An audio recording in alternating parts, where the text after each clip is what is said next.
si c'est bon ndax mën nga démarrer.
Et qu'est-ce qu'il faut faire?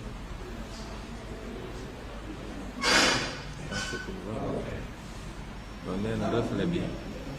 xam nga photographe bi moo tax nee na lumière bi su ci tàppee day ñuul day lëndëmal sama kanam naa les trucs là photographe bi moo tax waaw comme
Bonsoir à tout le monde.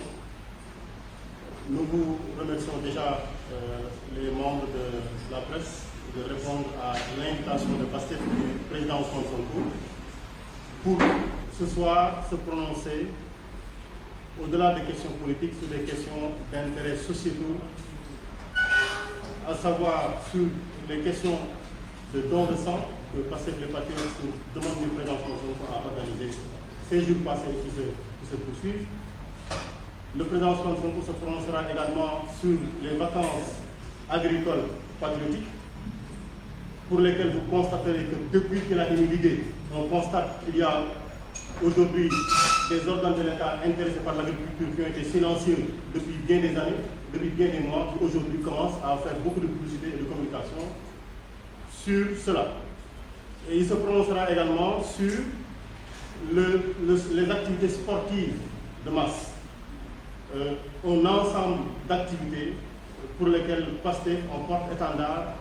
et en initiateur et pionnier, interviendra pour impliquer la population sénégalaise et pour répondre à des préoccupations que le président Sonko présentera. Donc, sans durer dans la présentation, on va laisser le soin au président Sonko d'intervenir et après, le frère Alpha Ba prendra peut-être la parole pour que le président Sonko continue après. Merci beaucoup.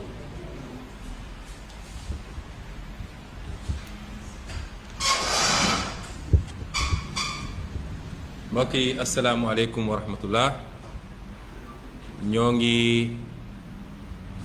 commencé par gërëm waa presse bi fi teew tey. Conditions yi ñuy organiser waxtaan yi depuis quelque temps ñëpp xam nañ ni problème mu jàngoro ji ne ci dëkk bi moo tax mënuñu ko def nañ ko daan defee, waaye amoon nañu yéene am lu ñu partagé ak suñu mbokk presse bi. yégal nañ leen ko, teew si nañu, ñu ngi leen di gërëm ci seen teewaay. di nuyu sénégalais yépp nga xam ne ñu ngi seetaan, peut-être ñenn ñi ci direct yi ñiy def ci live yi, ñenn ñi dinañ ko dabu moo xam ci internet moo xam ci télé wala ci rajo yi. ñu ngi leen di nuyu, di leen ziar bu baax a baax, di leen ñaanal jàmm it, di leen ñaanal, di ko ñaanal suñu bopp, di ko ñaanal àdduna bi yépp. yàlla yokk tawfeex te jëlee fi jàngoro ji nga xam ne xawoon naa lëmbe xel yi.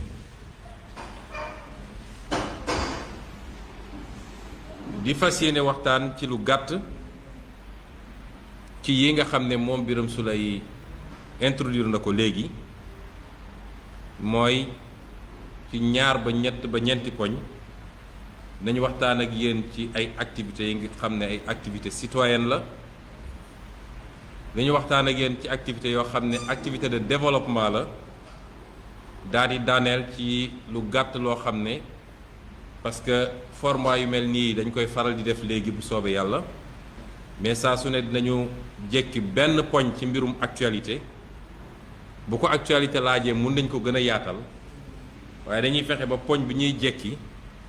day xaw a méngoo ak lii nga xam ne moom la ñuy wax de manière générale, pour mu bañ a niroog li tubaab di wax di coq à l'âne. ñi wax ni ay fan ci gannaaw dañoo defoon benn live ci loolu la doore, def naa gën saa gudd, def na léegi ñetti semaine, daa di annoncé ay programme yooyu ñu annoncé live boobu dafay amoon rek ci annonce, waaye ci diggante bi am na ci loo xam ne door nañ ko di ko appliquer. am na loo xam ne ñu ngi ko doon togg di ko gën a defar, di ko gën a yaatal. kon baax na ñu ñëwaat taxaw li nga xam ne jot nañ ko cee def ñu xayma ko, li nga xam ne ñu ngi ko doon togg pour mu pare ñu yéegal ko sénégalais yi ba wax leen fa ñu bëgg a jëm. loola tax tey ñu woote activités yi nag boo leen tënkee ñoom ñëpp lañ ci doon jublu mooy réaliser le pacte qui nous lie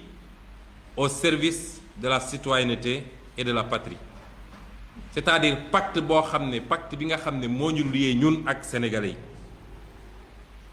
rawatina nag ndaw ñi, parce que bëri na ci ñoo xam ne dañoo jàpp ni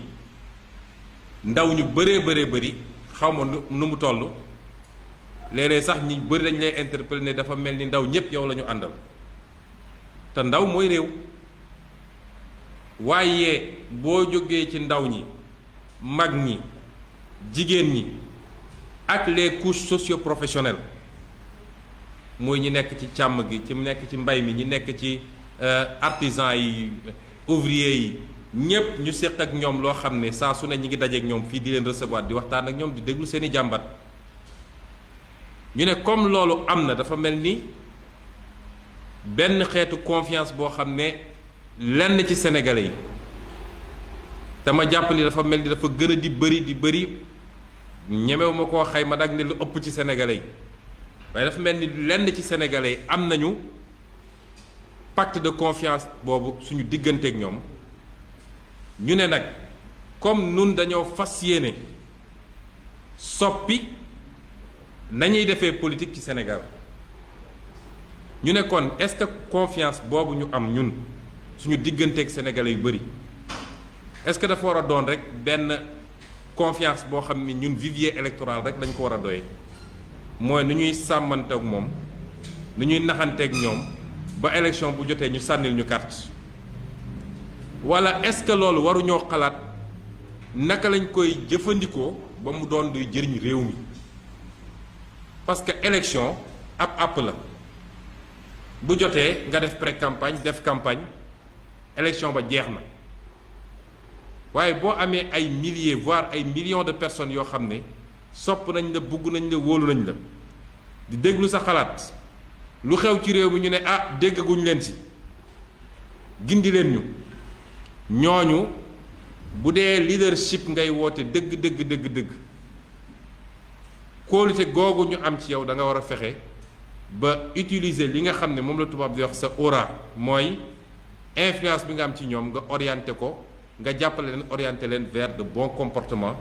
yoo xam ne day jëriñ réew mi jëriñ askan wi jëriñ leen ñoom ci seen bopp looloo tax activité yi du activité bu ñu tàmmoon di gis ci politicien activité bu ñu tàmm di gis ci politicien wala ci parti politique wala ci coalition de partis politiques ñu jàpp ni nag donte liy rôle parti politique dëgg ni ko constitution bi tëggee mooy concourir à l'expression du suffrage essayer de conquérir le pouvoir et l'exercer jàpp nañ ni jamono ju ne nit ñi war nañu mun a xalaat ba loolu ñu dëppale ko ak ay réalité suñu réalité mooy lan mooy sénégalais yi sonn nañu sénégalais yi jaaxle nañu sénégalais yi ñi ngi dund loo xam ne mar d'Italie te nag munoo toog rek ba ñu dénk la réew nga doog a mun a ne nag xaaral ma commencer contribuer ci luy changer nekkinu sénégalais yi moo tax ñu xalaat ci yoo xam ne gëm nañ ni dina jëriñ réew mi waaye ci njëlbeen damay wax ni du loo xam ne ñun dañ cee am obligation de résultat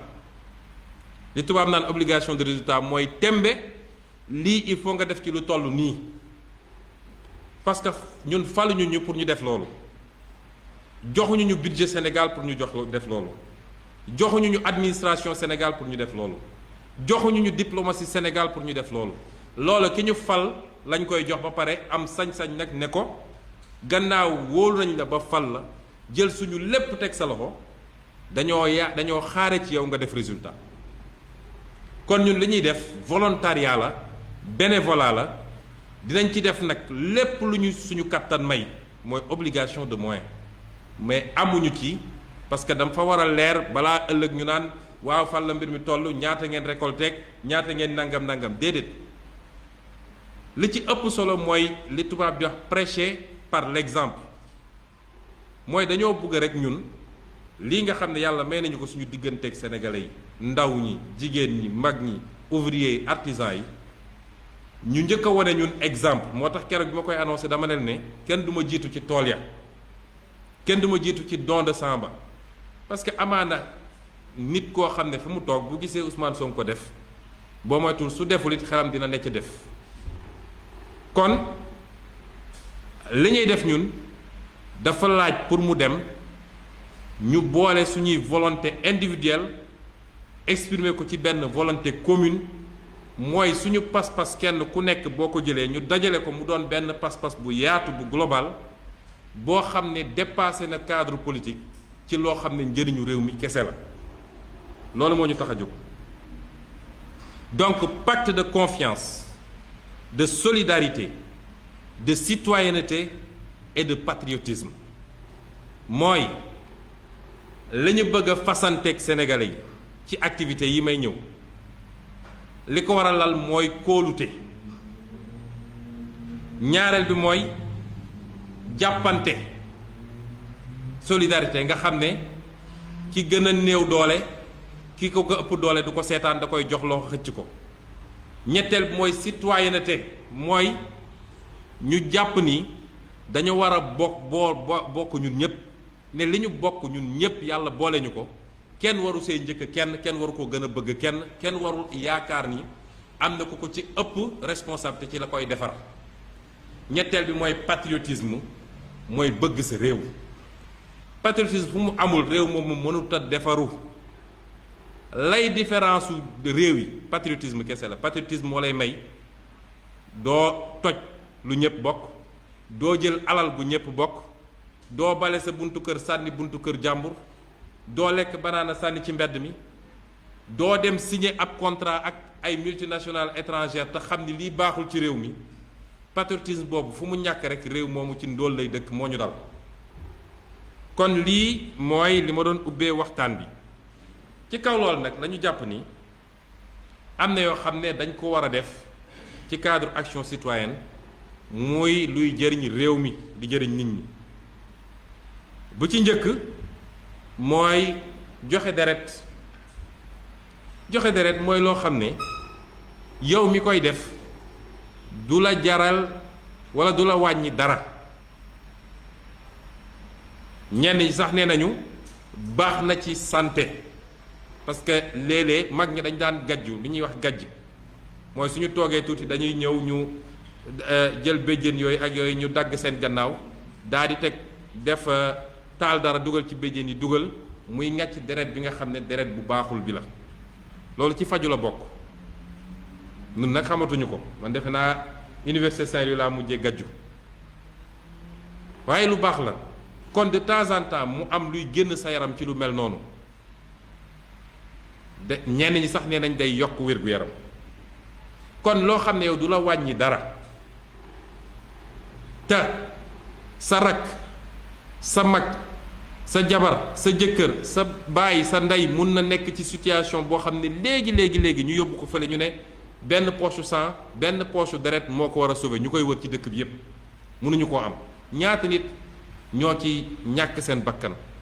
ci ñu accident wala ñu am yenn feebar yi wala jigéen gu doon mattu deret gu bari génn ci yaramam ñu soxla ko remplacer ñaata nit ñoo ci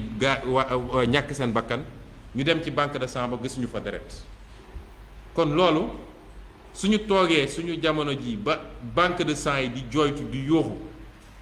di woote fu ne pour ñu jox leen deret kon am na problème ñu ne nag loolu war nañ cee mën a liggéey ba ñu lancé appel bi ñoo ngi sant yàlla parce que pacte de citoyenneté bi ma doon wax de confiance de solidarité et de patriotisme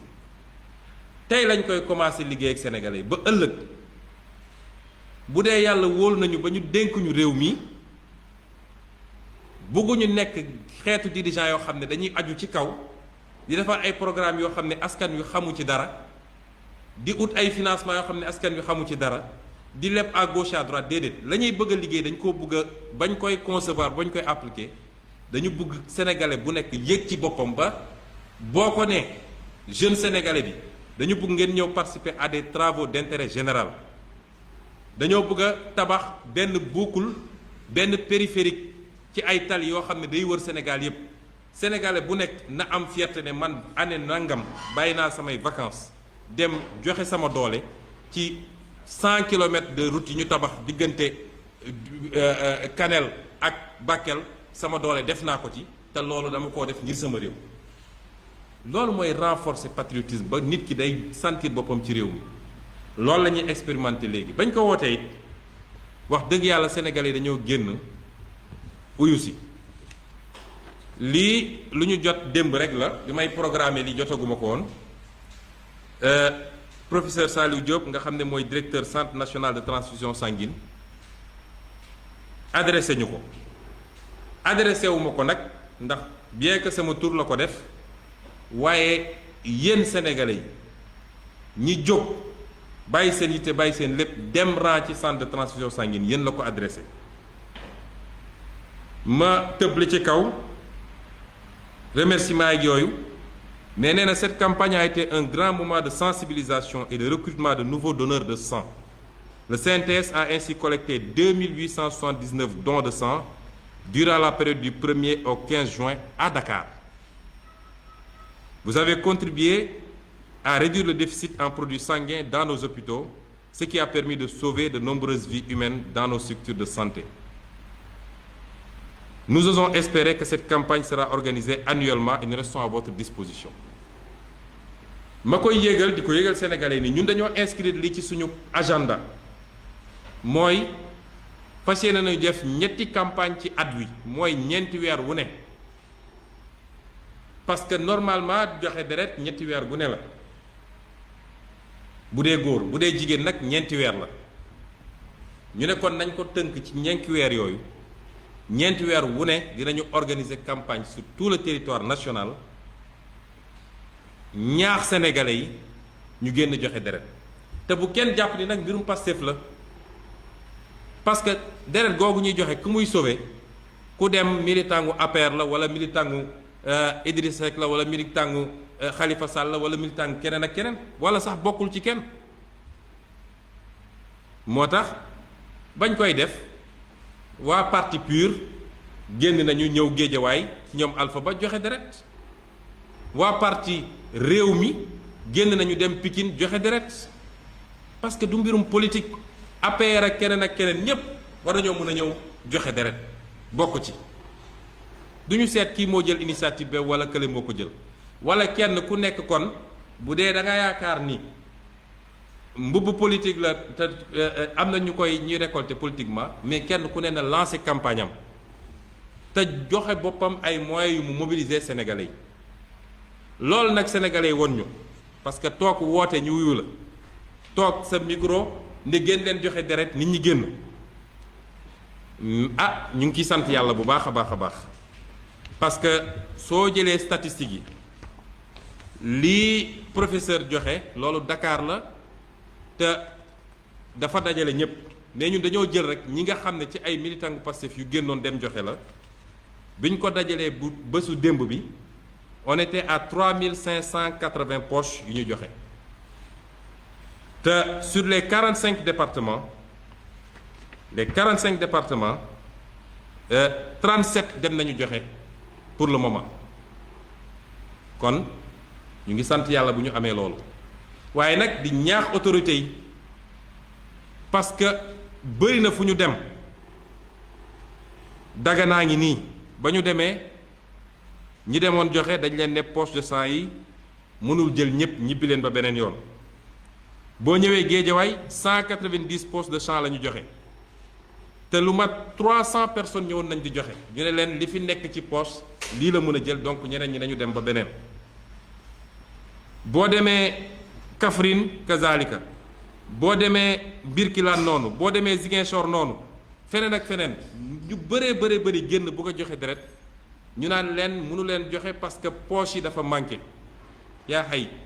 nañu xam lan mooy priorité ci réew mi poche de sang war nañ ko mën a commander ay millions nit ñi am ci ay stock di ko denc waaye citoyen bu jóg ne tey damay joxe ji deret pour sauver des vies waroo dem ñu naan la poche de sang newu fa kon suñuy gouvernant nañu xam lan mooy priorité yi doter les centres d'équipement et de capacité boo demee Thiès armoire yi fa ne pour réfrigérer sang bi 125 poches la mun a jël soo amee 250 300 personnes yu mun a joxe naka la ñuy def kon yooyu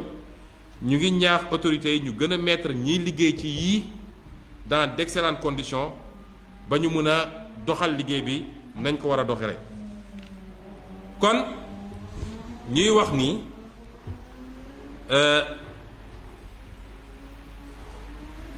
agenda bi dañ ko cee inscrire bis ni ki tey ñeenti weer yu ne dinañu def campagne te ba tey jii am na ñu doon joxe Fatick ak feneen campagne bi nu mu tuuti gëm naa ni dinañu am lu mat 5000 wala lu ko ëpp ci ay poches waaye suñu objectif mooy ñeenti weer yu ne ñu mën a joxe nu mu tuuti 10 000 poches de sang. may profito di rendre hommage di jaale lenn ci suñu militants yi nga xam ne dafa joxe deret ñëpp gis nañ ko ñu teg ci ñeenti fan mu def accident fële Richard Toll Ahmed Fall yàlla moom bakkanam yàlla na ko yàlla yërëm te jéggal ko yàlla na yàlla fay ko ay jëfam te jéggal ko ay rëcc-rëccam. ñaareelu programme bi nga xam ne bëgg naa ci waxtaan ak yéen mooy li ñu tuddee les week-ends citoyens ba léegi dafa dugg ci cadre boobu mooy jàpp nañ ni am na loo xam ne kenn warul toog di ko xaare ci nguur wala ci keneen ak keneen li jëm ci sa cadre de vie li jëm ci coowal plage yi ñu wax il faut ñu réapproprier wu suñuy plage li jëm ci lay defar sa santé ci wàllu tàggat sa yaram ak yeneen ak yeneen ñu ne kon dinañu lancer benn concept boo xam ne moo tudd les week-ends citoyens week-ends citoyens yooyu nag dañ cee am ay jubluwaay dañoo am ay activités yu ñu ci bëgg a def ak ay séances de formation activités yi mooy dinañu ñaax ñépp ñu génn defi sport commune par commune fu suñu gars yi nekk ndaw ñi nañu génn waaye nañu naxanteeg seeni wayjur ba génne leen benn yoon ci weer wi ñu am 3 heures de temps yoo xam ne ñi ko mën a saxal nag di ko def week-end bu ne dimanche bu ne baax na ba tey mais au moins benn yoon ci weer wi ñu def ko muy ànd nag ak set setal plage yi set setal yoon yi set setal quartier yi nettoyer for saleté yi ut ay bac à ordures am loo xam ne dañ koy defar ci suñu cadre de vie ñu bëgg ci boole nag ay activités yoo xam ne lu mel ni dem ci sëg yi di ko defar bay ko nettoyer ko surtout bu nawet bi di génn di jeex ak yu mel noonu waaye ñu ne dinañ ci boole ay activités de secourisme mooy naka la ñuy def ba dimbale koo xam ne dafa nekk ci loraange moo xam dafa lab ñu génne ko naka la ñuy def ba delloo ko noqeem ba du jaare foofu wala koo xam ne dafa accident nga tombe ci deret gi di tuur wala yu mel noonu naka ngay def premier geste yi bu soobee yàlla ñu ngi ci bëgg a liggéey ak ñi nga xam ne seen xam-xam dafa màcc ci loolu muy Croix-Rouge muy Croissant-Rouge muy association sénégalaise de secourisme ak ñeneen jël ay ndaw gannaaw bu ñu jëlee benn dimanche def ay exercice dem ca plage ba ñoom ñëpp ñu jox leen notion yooyu ba kenn ku ne di nga xam nooy taxawoo yu mel noonu boo ci tombee parce que léeg-léeg nga gis bakkan gu rot te pourtant am na geste bu ndaw boo xam ne bu ñu ko defoon rek sooy ko waaye bëgg nañ ci def it ay activités de reboisement parce que danger bi gën a garaaw ci en tout cas bokk na ci danger bi gën a garaaw yi gettee le Sénégal mooy tey désertification bi am boo jëlee carte Afrique di nga gis ni Afrique mooy continent bi ëpp désert ci àdduna lu jóge ci kaw le nord de l'Afrique ba ci digg bi Sénégal boo jëlee Sénégal jëlal map bi rek map bi Google bi boo xoolee ba ci Sénégal côté bi nekk ci kaw yépp dafa jaune lépp jaune nga ñëwaat ci digg Afrique booru Namibie ak ñoom seen di nga fa fekk ay désert donc benn bande bi ne ci digg bi rek moo verte ci Afrique nga comparé kook Asie lépp verte presque nga comparé kook Europe lépp verte nga comparé kook Amérique donte am nañu ay désert waaye le verte bëri na ñu ne kon war nañ cee mën a boole activités yu mel noonu bu jeune bu nekk jëlee engagement ni man dinaa jëmbat nangam ci ay garab di defe naa dinañu dekkilaat garab te garab bu amee air gu ñuy noyyi dina baax parce que garab mooy purifier air bi waaye garab bu amee taw dina ñëw te daw bu ñëwee nga mën a bay mën a atteindre sa autosuffisance alimentaire ak leneen ak leneen kon loolu mooy deuxième programme boo xam ne programme citoyen la troisième programme bi nag mooy li ñu tuddee woon ñun les vacances agricoles dañoo annoncé ni dañoo bëgg woo nit ñi rawatina ñi ndaw ñi nag ñu génn dem bay parce que ñun suñu programme politique dafa lalu ci li ñuy wax autonomisation nu ñuy def ba autonomiser ba nit ñi ñu jox leen ñu may leen ba ñu moom seen bopp parce que nit ku moomul boppam ci jafe-jafe lay dund ak ci ñu lay noot ak di la teg lu nekk autonomisation boobu nag mooy autonomisation des individus mooy nit ñi foofu lay commencer ensuite autonomisation des communautés boo gisee suñu programme politique ma bindoon ci ba ñu bindoon ci ba bind ci ne même li dox ci diggante diine gi ak état bi dañ ko bëgg a institutionnaliser parce que dañoo bëggoon créer situation boo xam ne même les communautés dañ leen di créer seen autonomisation seen autonomie waaye autonomisation collectivités locales yi muy mairie yi muy département yi moo tax am na schéma décentralisation bu ñuy liggéey actuellement dinaa ci ñëw su may daaneel parce que lii ñu yor nii du décentralisation amul benn collectivité locale boo xam ne am na autonomie fi mu toll nii pouvoir central bi moo lay téye xoj la mooy distribuer fonds de dotation nu mu ko neexee fonds d'équipement nu mu ko neexee bu ko defee da ngay gis ku ñu fal maire sax ci opposition bu ñu ci tegee tuuti mu ne maa ngi dem rejoindre parce que soo ànd la nguur gi duñ la jox dara munoo am fiscalité boobu moomal sa bopp ba mun a téye sa collectivité locale munoo am capacité dem leb nu mu la neexee pour investir sa collectivité locale donc lii du décentralisation nous sommes encore dans un état concentré alors ci cadre autonomisation boobu nag ci li jëm ci individu la ñu ne nañu lancer vacances agricoles bañ ko waxee bi ñu ko annoncé it ñu ngi sant yàlla kilifa yi woo nañ ñu de partout félicité ñu kilifa diine yi kilifa société civile yi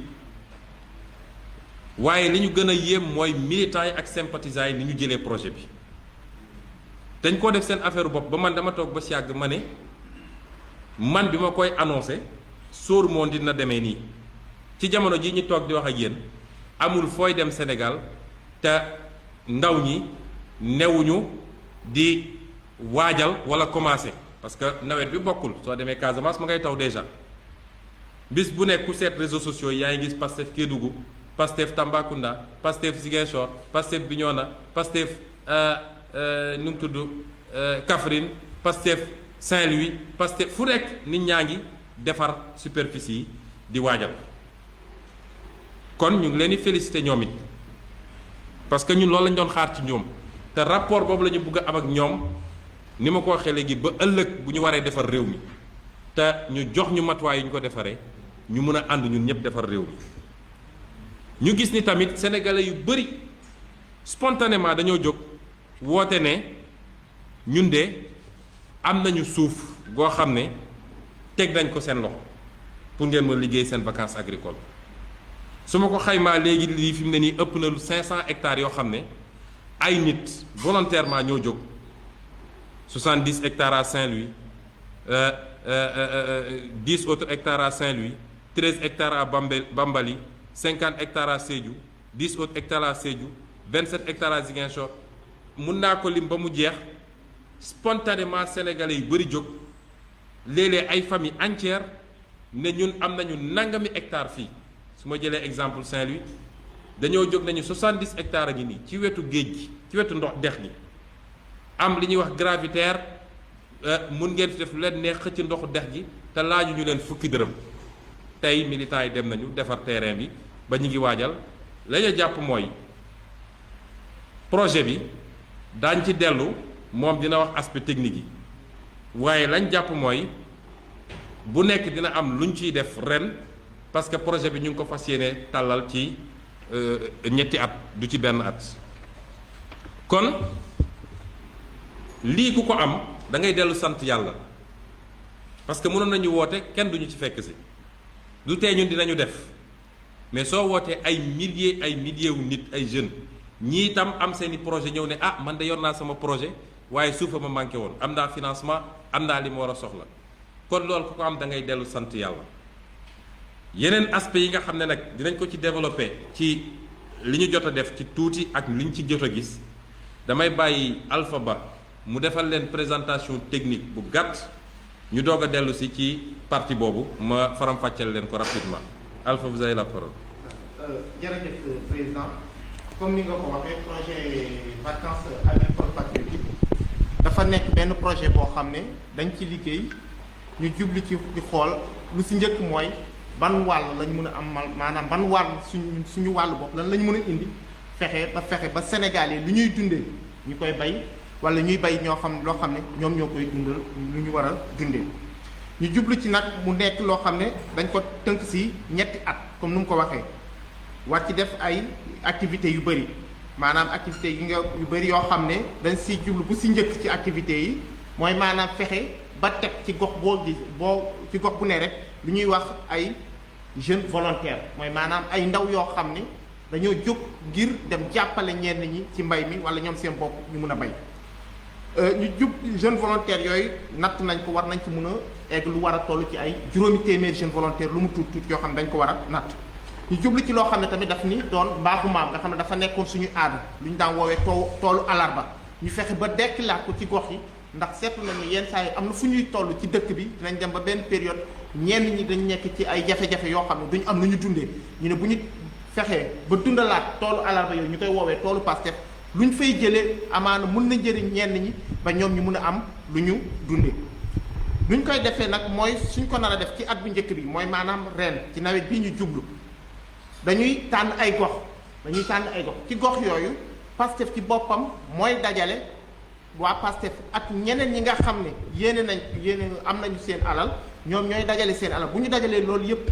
maanaam lu war ci mbay mi ñu jël ko yóbbu ko si ñooñ jàppale leen ngir ñoom ñu mun a bay ndaxte di nga faral di gis lu bëri ñenn ñi nga xam ne dañuy bëgg a bay waaye yenn saa yi intrant wala matériel moo leen di manqué léegi nag ñun ci projet bi mooy dajale loolu dem fekki leen waaye projet bi lu ci ëpp solo du alal bi muy yóbbu rek waaye ndaw yu muy yóbbu ci tool yi ndax ñi nga xam ne ñu ngi ci dëkku taax yi nga xam ne xamuñu mbay bu baax ñu mun a dellu xam mbay xam ñu nekk ci kaw ba lan la ñuy dund ngir ëllëg si biir ñu mun a gis xam luy njëriñu mbay ba ñoom ñu mun a dellu ci mbay loolu da ci am solo leneen li lu ci am solo tamit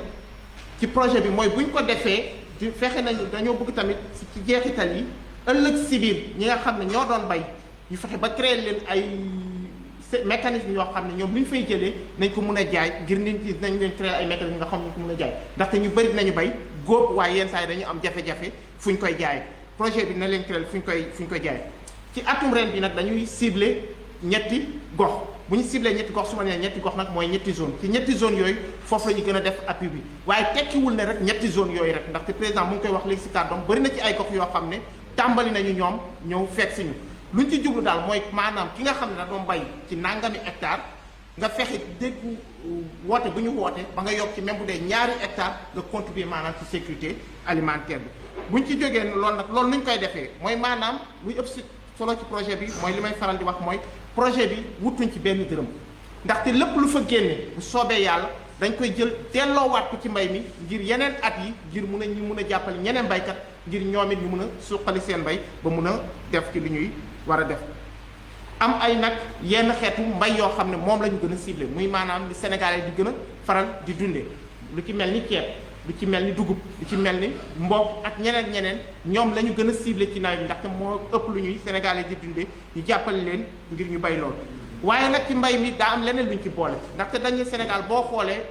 président mu ngi ko doon wax léegi muy wax ci reforestation bi dafa am loo xam ne suñu biodiversité dafa commencé am ay problème moo tax nag ñu ne mbay mi du ñu def mbay rek bàyyi ko noonu waaye dañ ciy boole lu ñu woowee apiculture mooy lan mooy maanaam defarum lem fu am garab rek mën nañ fa defar ay lem am na ñoo xam ñu ngi liggéey ak ñoom am xam-xam am xarala gi ñoom la ñuy liggéeyloo ngir mun a defar lem te loolu ñu ngi ciy woo képp koo xam ne baykat nga foo am sa tool nga xam ne am nay garab rek ñun nañ la accompagner defal la foofu ndaxte xam nañ ne luñ fa mën a jëlee ci alal loolu ci defarum lem bi kenn xamul nu mu toll ngir jàppale baykat tamit ñu am yeneen source de revenu mais aussi jeunes yi ñoom it ñu mun a liggéey ci defarum lem boobu ci yenn àll yi ngir ñoom it ñu mun a am source de revenu loolu dañ ko ciy boole maanaam day nekk un système d'agriculture intégré nga xam ne dañuy boole mbay mi waaye boole waale ci yeneen activité lu ñu namm nag mooy loolu lu ñu koy defee mooy ren bu soobee yàlla dañuy teg képp koo xam ne bëgg nga bokk ci mbay mi maanaam ñetti acteur lay nekk day am na ñoo xam ne am nañu seen suuf amuñu lu ñu ci def am ñoo xam ne am nañu lu ñu def ci suuf si waaye amuñu suuf, am ñoo xam ne am nañu suuf te am nañu lu ñu ci def. ñetti ñëpp nag la ñuy woo ku ci ñëw rek yaa xam bokk nga Pastef yaa xam bokk Pastef, ndaxte projet bi même bu fekkee Pastef a ko tëgg jubluwuñ ci Pastef kese, ndaxte dañoo bëgg mu doon loo xam ne day njëriñ réew mi, ndaxte luy dellu ci réew mi. ndaxte tey bu ñu bayee bu soobee yàlla bu ñu defee ay toni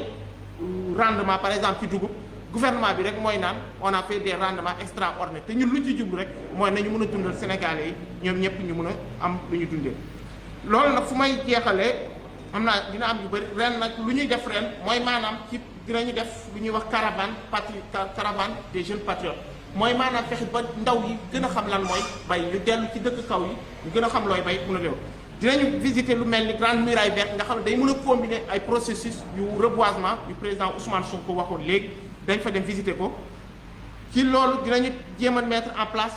un fonds boo xam ne mooy dellu lii lépp nag lu ñu war a def ci campagne bi. am na ñoo xam ne seen xam-xam dafa màcc ci loolu lu ñuy wax sont des économistes agronomes, def nañu calcul yépp hectare bu nekk mun nañ la wax lii moo ci war a dem, lii moo ci war a dem, lii moo ci war a dem, te buñ fa tolloo incha allah dañ ko génne. xaalis bu ñu dajale tamit dañ ko ci delloo ngir mun ko ci def, te loolu tamit bëgg nañu mu nekk une occasion pour valoriser le savoir-faire local, parce que lu ñu ci jublu mooy am na ñoo xam ne ay ndaw yoo xam ne dañoo am xaral la nekk fi di bay di liggéey ci ay matériels yoo xam ne day dellu ci mbay mi te souvent duñu ko valoriser, yooyu yëpp dañ ciy profité valoriser ko rafet. am na yeneen ak yeneen tomb yoo xam ne buñ ko ci lu surtout am na yoo xam ne peut-être président na ko dina ci dellu, waaye luñ ci jublu rek mooy lu ñuy tàmbali ren la. ren bi la ñu woowee année 0 à partir de 2021 mooy nekk année 1 bi boobu la ñuy tàmbali effectivement, mais ren c'est surtout pour gën a sensibiliser nga xam ne daf ñuy permettre ñu identifier képp koo xam ne bëgg nga ci jàpp nga jàpp ci dellu ci. buñ ne mbay mii nag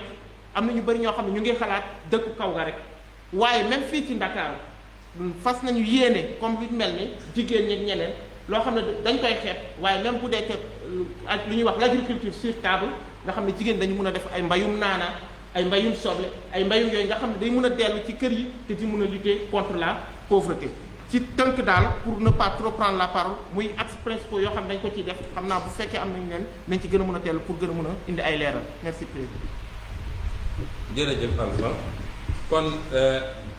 ñu mottali rek ci dimension yi ma doon wax mooy ni ma ko annoncé woon man mii sam bopp fii ak fan yu gàtt rek na commencé suñu tournée nationale boo xam ne zone yooyu yëpp ñuy def dara dinañu dem ànd fa ak ndaw ñi, ànd fa ak jigéen ñi, yendoo ak ñoom, fanaan ak ñoom, bayandoo ak ñoom. mu doon en même temps ay camps yoo xam ne dinañ ci waxtaane ay formation yoo xam ne dañ ciy waxtaane ci loo xam ne day defar, day former nit ci lu bëree bëri ni mu ko waxee rek citoyenneté bi bëgg nañ aussi échange boobu am, mooy am na koo xam ne Sacré-Cœur la juddoo wala Médina musul bay, dañuy def ay camps yoo xam ne suñ ko jëlee yóbbu ko Casamance mu dem def une semaine nekk ak nit ñi bay, kooku dina doon expérience ci moom boo xam ne et peut-être sax mun na ko jox moom inspiration mu xam ni nekkte mbir mi peut-être man sama wërsëg fii la nekk ba moom mu intéressé ko. tey am nañu ay grands propriétaires agricoles yoo xam ne mosuñu woon bay seen àdduna te tey seeni milliards ñu ngi koy amee ci mbay. ñaareel bi mooy di remercier di féliciter ñi nga xam ne jàpp li may wax la participation patriotique. am na ab sénégalais par exemple bu tudd Modou Fall Thiam dëkk Daaru Muxti di jàmbaar trop defar ay machines yoo xam ne tey mën na dimbale nit ñi ci mbay mi trop, ndax machine bi dina bay, dina ji, dina dekki, lépp dina ko def te lim ciy laaj nit ñi bëriwul ndax 500 000 francs lay jaay machine bi. ñu jàpp ni ñu mel noonu nguur gi da leen war a jàppale bu baax, bu ñu seet fan la ñu bokk ci politique, bu ñu fokk ndax mi ngi liggéey di liggéeyloo ay nit, ñi liggéey ak moom yépp ay CAP la ñu am donc ñu am xaral la ci li ñuy def. te bu ñu leen jàppalee tuuti boo moytul les premiers tracteurs made in Sénégal léegi mu am fii. kon ñu fiy soññ nguur gi bu baax a baax a baax, ñun fas yéenañ ci jël ci yi yóbbu ko ci tool yi nga xam ne dañ ciy yóbbu xale yi pour mu jàppale leen ci liggéey bi. di rafetlu ay sénégalais yoo xam ne dañoo nekkoon bitim réew bàyyi seen lépp dellu si Modou am na ku ñuy wax Amadou Ba nekk Thiès ma ngi fay def 4 hectares ku ñuy wax Cheikhouna Bey Daaru Musti mi ngi def 12 hectares yoo xam ne céréales ak fourrage ak lépp Mouhamadou Moustapha Cissé mi nga xam ne dafa bokk Pastef Grand Est bu France mais di def agriculture Sédhiou joxe fa 10 hectares pour ñu def ko toolu Pastef ñu leen di gërëm également ci lii ñu def waaye di jàpp ni nguur gi parti boobu lay jagleel nguuru Macky Sall gis nañ ni bi ñu annoncé Birame wax na ko léegi ba sànq ba tey lu ne gis nañ ko fi commencé nañu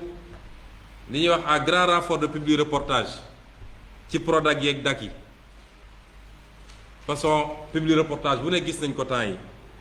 ñu dellu si waat fan yi wala barki démb ñu lancé li ñuy wax tekki ndaw ñi confinancé par l'État du Sénégal, la BAD et le FIDA à hauteur de 54 milliards. Nous avons créé 150 000 emplois pour les jeunes. Conseil des ministres d'Emboubi, nous avons président de la République donné instruction, ministre de l'économie et des finances, pour prendre toutes les dispositions nécessaires pour proroger le projet de pôle de développement de la Casamance, dont la première phase vient d'être achevée. Nous avons xaar nag évaluation première phase bi ndax lu ñu ne woon 320 milliards la te ñun gisuñu lan lañ ci def dëgg Casamance xanaa balaa ngay dugal nouvelle phase nga évaluer li nga jotoon a def ba noppi. ñu tegaat ci il a par ailleurs indiqué au gouvernement l'urgence d'accélérer l'implantation de l'agropôle sud qui doit intensifier et optimiser le développement sectoriel des régions de Sédhiou, Kolda et Ziguinchor. xam naa ni la Casamance moom temps yi moom enjeu bu rëy la moom waaye baax na ci ñu ne waat lii lépp ñu koy def ñu ne d'accord lu baax la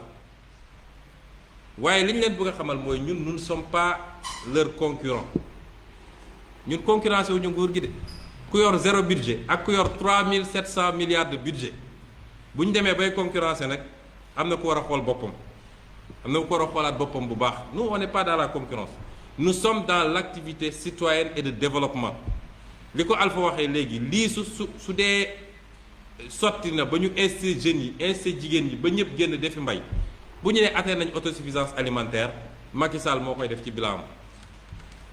moo naan autosuffisance en riz bi ma leen waxoon ni 2017 ma andil leen ko boobu ba léegi mu të jot naa ko am kon. Nous ne sommes pas dans une situation de concurrence, au contraire, nous leur tendons la main. Ndax li ñu yor alalu réew mi la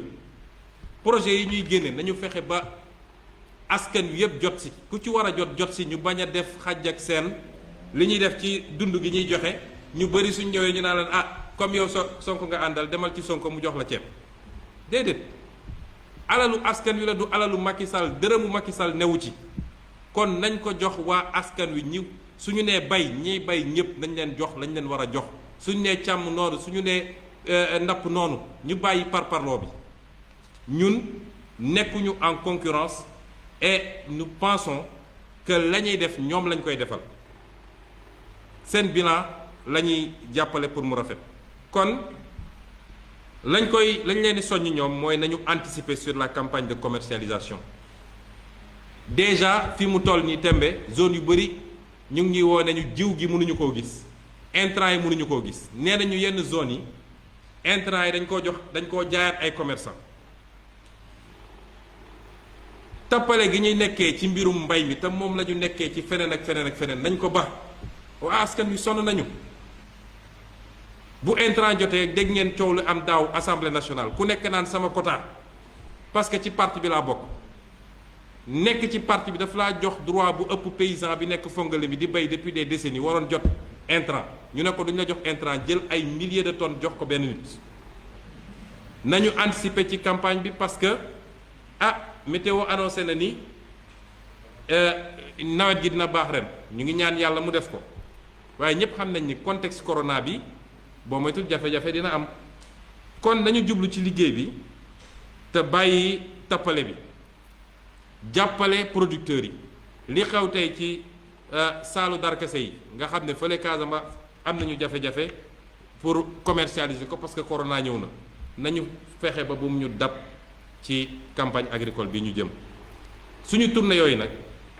dina doon occasion ñu waxtaanaat ak sénégalais yi zone bu nekk dinañu xool la fay ay jàmbat te mu am rapport ak lii.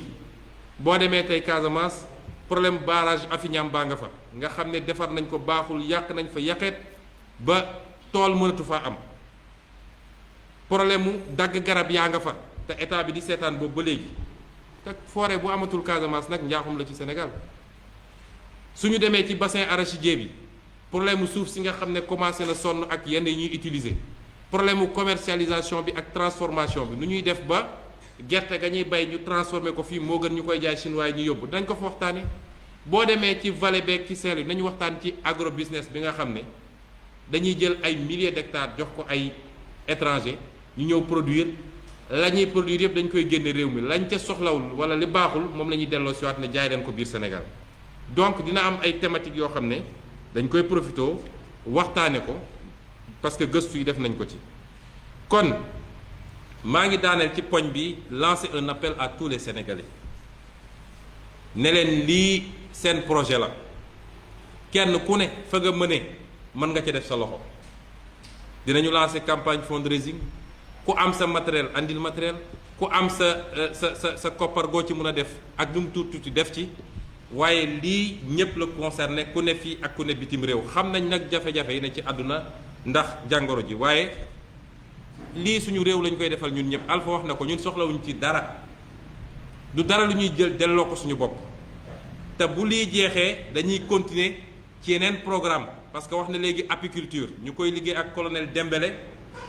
colonel à la retraite nga xam ne tey ci ñi seen xam-xam gën a màcc ci loolu la muy joxe formation gratuite pour les jeunes tey benn jeune bu amee ñeenti ruche rek ñeenti ruche yamb gi doo ko jox mu lekk jokkal mu naan te baax na ci gàncax gi ndax yamb gi mooy polliniser gàncax gi ñeenti ruche boo ko amee weer wu ne mun na la andil 175 000 francs ci loo xam ne goro yatoo programme horticulture mi ngi fii programme ostréiculture mi ngi fii yeneen ak yeneen yoo xam ne nañu doore ci lenn rek la ca des ñu ciy dem ndànk-ndànk mbokk yi ma daaneel ci actualité boo xam ne coow li bëri na mooy lépp lu jëm ci bët buñ ñu xoolee ñi nit ku ñuul ñun africain te lépp mi ngi soqe ko wala mi ngi doore ca keroog bu ñu jàppee ay africain parce que africain rek lañu fii lañ leen jëlee woon seeni maamaat dugal leen ci ay gaal ci condition yu métti yóbbu leen waaye di leen rey ci anam goo xam ne kenn rafetlu ko ñu waxoon ci tuuti ci jamono yële passé waaye gannaaw bu ñu ko naqarloo comme ñëpp dañuy wax ni naqarlu bi warul doon li tubaab di wax indignation sélective àdduna ni muy naqarloo yooyu la waroon naqarloo bu ñu boomee ay africain Mali wala Nigéria wala ñu jàpp ay africain Libye di leen jaay comme kuy jaay xar yoo yor noonu la àdduna waroon a yéemu ci ay africain yoo xam ne ñi ngi coono gi ñu daj moo sax ñuy dugg ci ay gaal ñu bañ ne duñ leen ubbil ay frontières ba ñuy lab ci géej gi waaye ñu bàyyi xel tamit ni man dama ci koo xam ne bu ma dara dalee balaa may xool keneen lu ma def dama naan man lan laa def ba lii dal ma wala lan laa ñàkk a def ba lii dal ma mooy nañu dellu ci suñu responsabilité individuelle autonomisation boobu ma doon wax dafa commencé ci individu bi nit ki dem ci collectivité bi dem ci état bi daal di continuer dem ci Afrique autonomisation Afrique li tax tey Afrique doon continent bi gën a ndóol ci àdduna tey la def ci richesse yoo xam ne amul feneen ci àdduna parce que racisme foo ko gis dafay ànd ak xeebaate te xeebaate bi lu koy andi mooy li olof naan uude ni mu la gisee la wële ba ci ñun sax suñuy diggante léeg-léeg xeebaate bi am mooy bu ñu nee diw ci waaso bii la bokk man duma jaxasoog moom dafa fekk yorul milliard ndax nit na bokk ci waaso gii yor ay milliards kër gu mu dugg fëgg ne may leen ma jabar ñu may ko kon suñu dellusee ci suñu bopp racisme tubaab yi dañ koo commencé woon ci xeet yépp xeet bu dul tubaab seen diggante ñoom seen bopp dafa am racisme soo seetee les germaniques li ñuy woowe ñoom seen walxaxa walala noonu la tudd seen walala boobu ñoom dañoo jàpp ni les européens yi nga xam ne Méditerranée la français ak italiens yi c'est des sous-hommes soo demee ci américains yi am na rapport yoo xam ne bañ ko defee ba noppi dañu ne ñi gën a kawe mooy américain anglo-saxon yi après germanique yi topp ci ainsi de suite boolewuñu sax français parce que nee nañu ñooñu ñi nekk ci sud Méditerranée ay deret nit ku ñuul lañu am parce que nit ku ñuul bi traversé woon jóge Afrique dem foofu mooy seen maam waaye boo xoolee processus bi ñoom dañoo dem ba seen scientifique yi bugg ko utal explication scientifique ñu dem di étudier par exemple crâne humain ne soo seetee crâne africain nga dëppale ko crâne européen crâne tubaab morphologie bi ngay gis mooy crâne bi ni mu mel dafa wane ni africain moo gën a néew xelam dafa sëgg par rapport ak européen waaye bañ koy def dañ ñëwoon africain ak nit bu jaune mooy chinois ak japonais ak indien ak nangam moo tax professeur Cheikh Anta Diop bi mu ñëwee loolu la njëkk a dindi fii dafa njëkk a dindi complexe boobu wane li ñuy wax yépp amul waaye li ma gën a neex ci c'est pas l'aspect scientifique du ma ci dugg di wax waaye li ma gën a neex ci conclusion mooy ñeneen ñe ba ñu demee ba commencé rattraper seen retard kenn xeebatu leen tey Europe seen débat yépp jàppal France 24 jàppal fu la neex seen débat yépp la Chine parce que Chine moo leen tere nelaw fii ci téere bii Cheikh Anta Diop civilisation ou barbarie boo demee ci page 88 dafa ne maintenant que les jaunes en particulier les japonais font leur preuve dans l'ordre scientifique malgré la prétendue infériorité de leur mensuration crânienne, le racisme dans cette direction tend à devenir insipide. C'est pour cela qu'il prend de plus en plus un caractère bipolaire, nègre, blanc. Au dernier conseil de cabinet de juillet 1979, le gouvernement français s'est assigné comme objectif de rattraper le Japon. Kon, imaginez cette Afrique tey bu nekkoon une puissance mondiale kenn dootuñu xeeb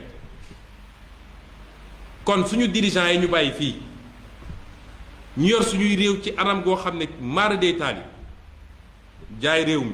jaay ressources naturelles yi séddoo ak sa famille signé lu baaxul ci réew mi suñu dirigeants yooyu ñu yor suñuy réew nañ ko yoree ba jamono ji ñu toll problème boobu la ñu war a njëkk a régler parce que li ma gëm man mooy la puissance du XXIe siècle ce n'est ni la Chine ni l'Amérique la puissance du XXIe siècle c'est l'Afrique te ci fan yu néew en tout cas ci jamono ji ñëw téere gi may bind parce que ñu ngi bind ñaari téere benn bi vision africaine la benn bi c'est la décentralisation lépp dellu ci autonomisation boobu may wax dinañ ko démontrer ni Afrique à l'horizon 2065 mën na doon sinon la première puissance l'une des premières puissances bañ ko defee nii ñu respecté tey chinois respecté ko japonais respecté ko indien te bu njëkk ba respecté wuñu leen woon defe naa nu ko rawee la ñuy respecté kon nañu delloo mbir mi ci ñun te bañit foofu lay daanelee nañu moytu manipulation parce que indignation c'est bon mais question yi ñu war a poser wu mooy subitement rek adduna bi yépp ci jamono boo xam ne dañu ne woon ab feebar bu doy waar a ngi fi ba ñu ne ñépp nañ leen confiner Amérique fay débat bi est-ce que dañuy déconfiner wala du ñu déconfiner jeexagul mais subitement toutes les manifestations sont autorisées toutes les manifestations ba ay Tunisie ay Hong Kong ay fépp on manifeste pour le nègre dama ne la dignité du nègre se réglera par les nègres quand ils prendront conscience de leur responsabilité par rapport à leur propre histoire te mu laaj ñu remonter ci ñun ñooy kan depuis l'Égypte antique en passant par l'époque médiévale bés bu ñu ko defee dootuñu soxla ñu naan dañuy manifester waaye li tax ma ne nañu moytu mooy dañu nekk ci contexte boo xam ne ñii bëgg a dugal nouvel ordre mondial jaar nañu fu ne mu dëgër fu ne même affaire corona bi jaar nañ fa andi ñu coowul vaccin bi ñu xamee ni africains yi dañu nangu vaccin alors que suñuy président yenn suñuy président ñoom nangu woon nañ ko ba noppi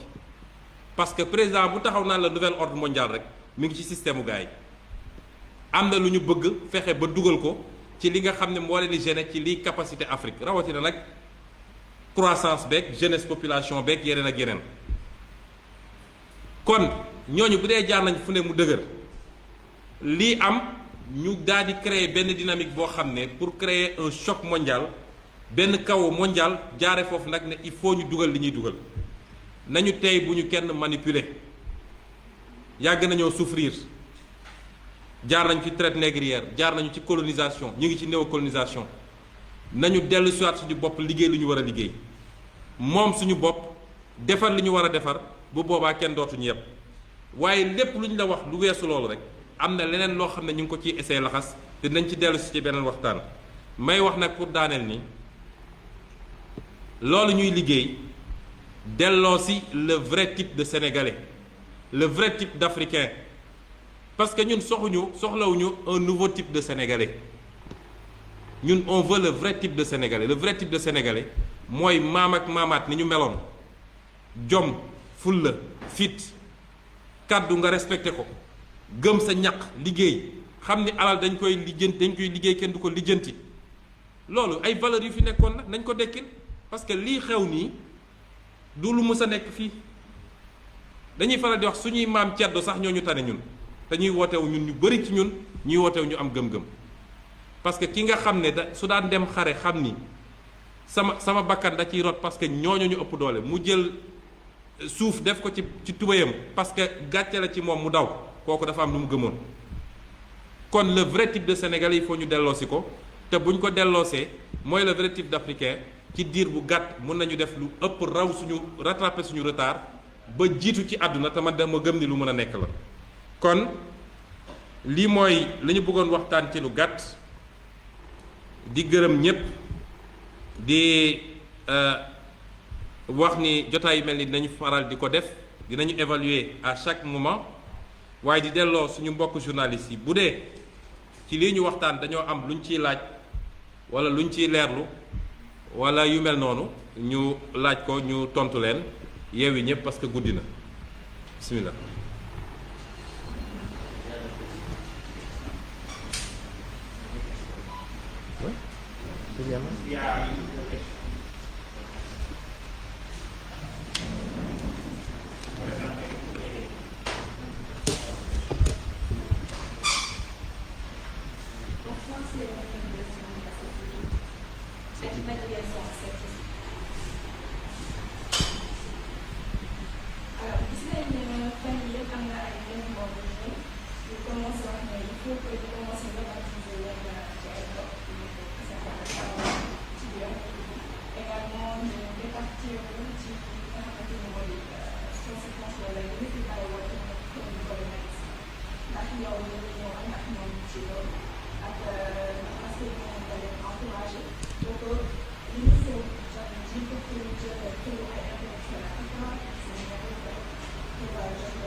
waaw da nga laaj ñaari laaj bu njëkk bi mooy yoon yeeg yu mel noonu yu tuddee ay nit ñoo xam ne dañ ñoo nootoon suñuy bureau lañu xam nga lu tubaab bi wax bureau man su ma déggee ay soi-disant communicateur ou historien naan dañuy tagg ab tubaab parce que def na fi koo xam ne dafa ñëw nangu sa réew noot la nangu sa liberté ku wax mu dóor ku wax mu rey ku wax mu jël la génne la réew mi kooku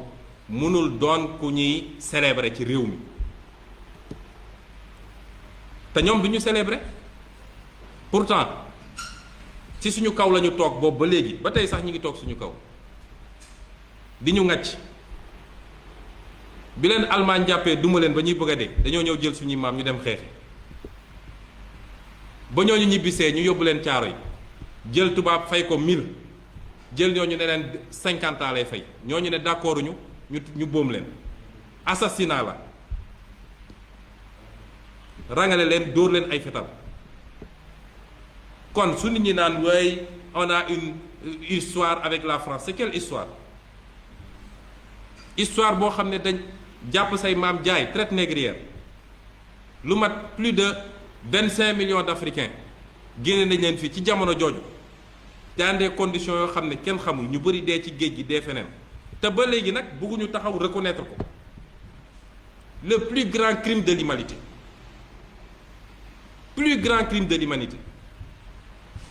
ñun africain ñu sàggan ba ñemewuñu koo wax tey yahud yi de ku tudd seen choix boobu tey ku tudd seen choix ñu tëj la kaso ku ne sax est-ce que loolu amoon na ñu tëj la kaso waaye tey ñoom ba léegi bëgguñoo toog reconnaître ni c'est un crime mais mieux encore nous Africains on doit exiger le dédommagement c'est vrai que kenn mënu koo dédommager waaye dañ ñu ko war a dédommager parce que préjudice moral bi mënoo ko dédommager kon il faut ñu décomplexe Sénégal mooy foo xam ne soo nee acteur politique soo nee d'accord ma ci France CFA sax gars yi woo la non bul wax waxu France non dañ lay yàqal mais c'est n'importe quoi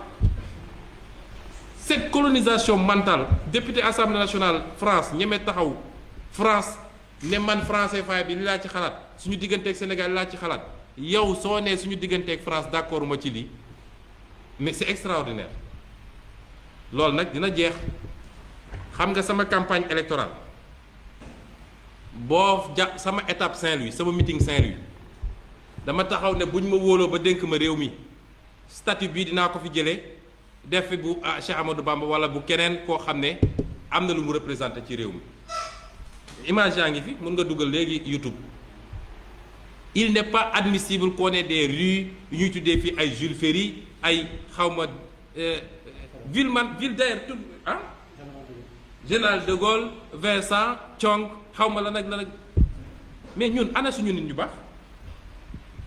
ak war ñu am rue bu tudd Arfan Bessir Sonko sama maam nga xam ne def na lu bëri fële buluf kon nañu bàyyi yooyu et waruñu woon toog fa su ma gisee ñu naan am na ñu ne dañ koy déboulonné ñu envoyé l'armée ñu ne dañuy dem taxawal statut fédéral ak li mu def suñuy maam ñu naan dañuy dem protéger statut c'est tout n'importe bon si yooyu su ma ciy wax sax xol mën na jóg mais bu dee ñun de yàlla dénk nañu réew mi première semaine bi dootul am yoon buy tudd lu dul turu sénégalais wala africain Julius Nyerere Thomas Sankara Cheikh Anta Diop et cetera waaye tur yooyu du fi am wax nga affaire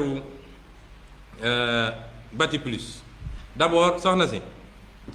boo seetee de plus en plus wala de moins en moins di ngeen ma dégg ci mbirum scandale xam nga ndax lan dama jàpp ni man amatuma lu may prouver ci ay scandale juróom benni at ma ne ci scandale yi di révéler dem naa ba yenn Sénégalais dañ naan moom lu mu xam wax ko ñii naan du homme d'état ba ci lan ñu ngi sàcc alalu réew mi nga ne homme d'état laa du ma ci wax ñi ngi lor askan wi nga ne homme d'état la du ma wax kooku mooy lépp sauf homme d'état noppi gu bëri bii ngay gis yépp c'est que gars yi dañuy jàppante yenn saa yi bu ko defee dañ naan soo ma waxalee ma waxal la wala ba ma waxalee ma tëj la ndax maa yor nguur gi man mun nga ma waxal mais doo ma tëj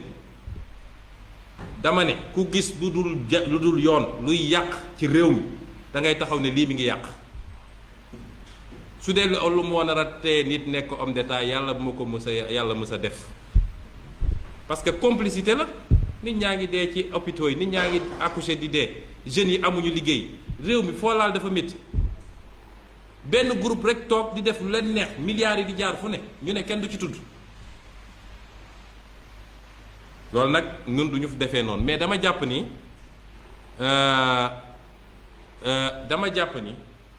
ñun egg nañu foo xam ne suñu parti day continuer dénoncer am na yoo xam ne ñu ngi ciy liggéey bu ñoree dinañ dénoncer waaye léegi ñoom Birame ñu ngi fii sama lieutenant yi ñoom Bassirou Diomaye ak ñeneen ak ñeneen man damay jublu ci yii ma wax nii ak di xalaat di bind ay téere ci li war a yóbbu réew mi ak Afrique wax ak sénégalais yi programme ak gis-gis teewul saa su ko jaree rek naa ko wax ndax assemblée moom saa yi ma fa taxawee la ma war a wax dinaa ko wax foofu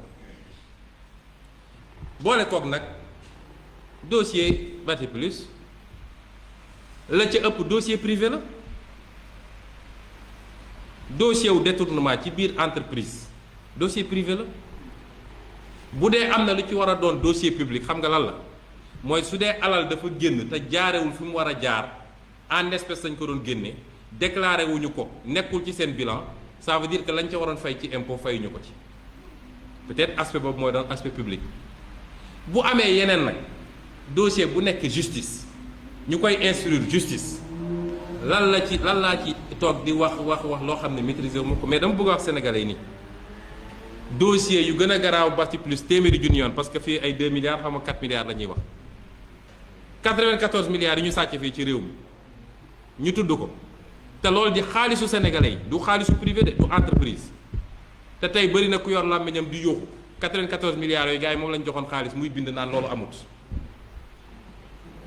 ba rapportu OFNAC génn ne 94 milliards yu am la te lu gën a garaaw a ngi ci parce que yeneen 28 dossiers ñi ngi ci kon mat na ay centaines de milliards ci loo xam ne suñu alal la waaye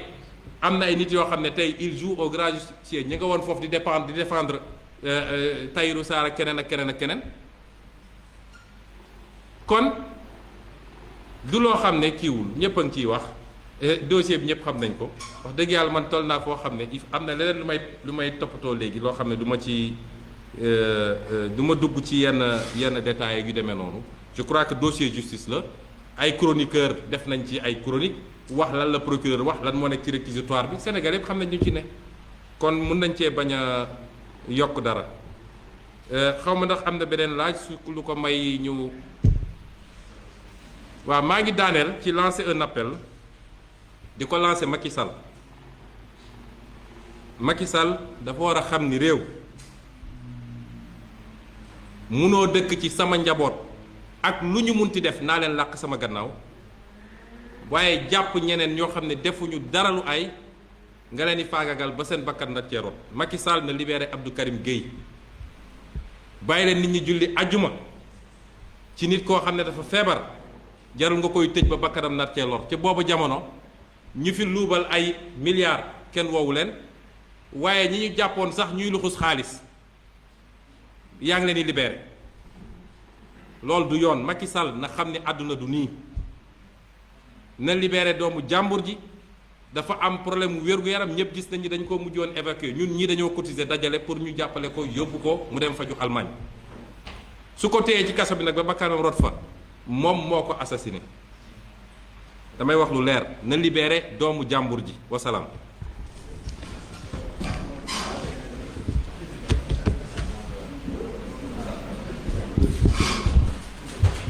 J'avais dit,